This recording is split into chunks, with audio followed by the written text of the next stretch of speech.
স্বামী স্ত্রী মারামারি কিভাবে হয়? 2021 সালে তার সাথে আমার ডিভোর্স হয়ে গেছে, আজকে 2024। তাহলে আমার স্বামী সে কি করে হয়?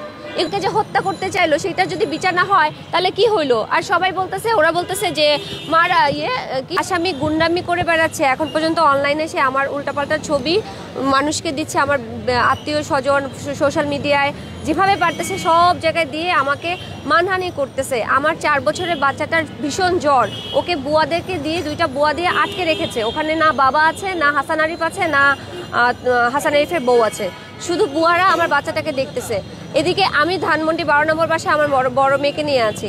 এইগুলি যে করতেছে, ওনারা কোনো অ্যাকশনে যাচ্ছে না। আমি শুধু সেটাই জানতে চাচ্ছি যে ওনারা কেন অ্যাকশনে যাচ্ছে না, ওনাদের বাইন্ডিংসটা কোথায়? যদি ওনাদের ব্যক্তি ইন্টারনাল কোনো বাইন্ডিংস থেকে থাকে তাহলে সেটা আমাদেরকে বলুক, সেই বিষয়ে আমরা সজাগ হবো, সেই বিষয়ে আপনাদেরকে আমরা জানাবো, জনগণ সেটার ব্যবস্থা নেবে। কিন্তু ওনারা নিজেরাই কোনো অ্যাকশন নিয়ে যাচ্ছে না এবং বলছেও না যে ইন্টারনাল বাইন্ডিংসগুলো কি, শুধু বলতেছে আমাদের কিছু বাইন্ডিংস আছে। সেই বাইন্ডিংসগুলো কি? একটা মামলা যেটা হচ্ছে অ্যারেস্টেবল নন বেলেবল সেকশন, তাহলে সেই মামলায় কেন আসামিকে গ্রেফতার করা হবে না? যেখানে মামলা হওয়ার পরে আয়োর কাছে চলে যায় সর্বোচ্চ পাওয়ার, তাহলে আয়োর তো পাওয়ার আছে আর আসামিকে অ্যারেস্ট করা। আসামিকে এখন পর্যন্ত অ্যারেস্ট করছে না কেন ভাইয়া? সেটাই আমি শুধু জানতে এখানে আসছি।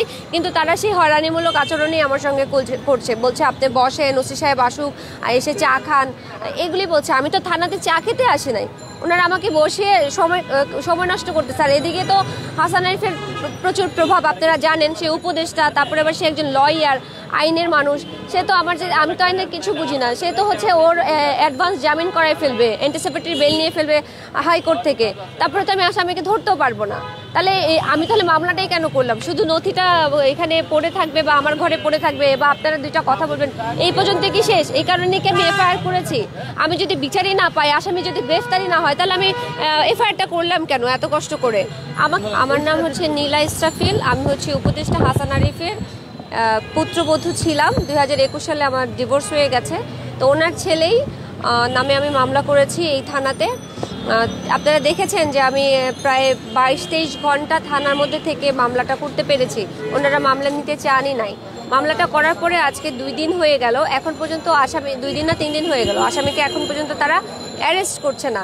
এমনকি আমার এফআইআরের মধ্যে লেখা আছে যে আমার বাসা থেকে ল্যাপটপ, আমার ফোন, এগুলো নিয়ে আমার ব্যক্তিগত ছবি সোশ্যাল মিডিয়ায় ভাইরাল করে দিচ্ছে, সেগুলো এফআইআরে উল্লেখ করা আছে। তারপরেও সেই বিষয়ে কোনো অ্যাকশন নিচ্ছে না। তাদের কাছে আমি জিজ্ঞেস করলাম, এসে আমার যে আইও ইনভেস্টিগেশন অফিসার অপু, ওনাকে জিজ্ঞেস করলাম যে আপনি আসামিকে গ্রেফতার করছেন না কেন?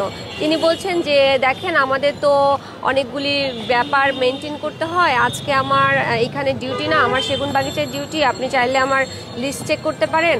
আমি এখন সারাদিন আজকে ঢাকা ক্লাবে ছিলাম, ওরা তো আমাকে সিসিটিভি ফুটেজ দিতে চাইছে না, আমি কি করতে পারি? এখন একজন আইও যদি আমার কাছে অসহায়ের মতো বলে আমি কি করতে পারি, তাহলে আপনারাই বলেন আমি একজন ভিকটিম হয়ে আমি কি করতে পারি? বলে তারা কালক্ষেপণ করছে। ভাই, আপনারা ইনভেস্টিগেশন অফিসারের সাথে কথা বলেন যে তাদের সমস্যাটা আসলে কোথায়, কেন তারা আসামিকে গ্রেপ্তার করছে না। আমি থানাতেই আছি, আপনারা একটু তার সাথে কথা বলেন। 29শে নভেম্বর ঢাকা ক্লাবের মধ্যে আমার বড় মেয়েকে নিয়ে আমি সুইমিংয়ের জন্য, বাচ্চাকে সুইমিং করানোর জন্য ঢাকা ক্লাবে গিয়েছিলাম। হাইকোর্টের রিটের অর্ডারে বাচ্চা আমি আমার কাছে পেয়েছি, 2টা বাচ্চাই। আমি কাস্টাডি পেয়েছি, বাচ্চাকে দেখার পারমিশন দিয়েছে কোর্ট বাবাকে।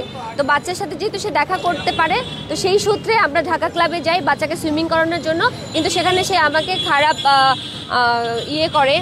ইনভাইটেশন দেয়, সেটাতে আমি রাজি হই না। ড্রিঙ্কস করার জন্য বলে, শুক্রবার থাকাতে তারা ড্রিঙ্কস সার্ভ করে না। তারা বলে যে আজকে ফ্রাইডে স্যার, সরি আমরা ফ্রাইডেতে লিকার সার্ভ করি না।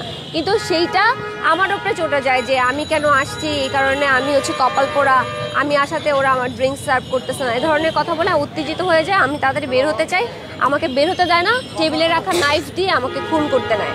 তারপরে আমার এখানে 6টা স্টিচ লাগে, এখানে অনেক গভীরভাবে জখম হয়। আমি ঢাকা মেডিকেলে গিয়ে মেডিকেশন নেই। তাদেরকে আমার ফেসবুকটা তো তারা বন্ধ করে দিয়েছে।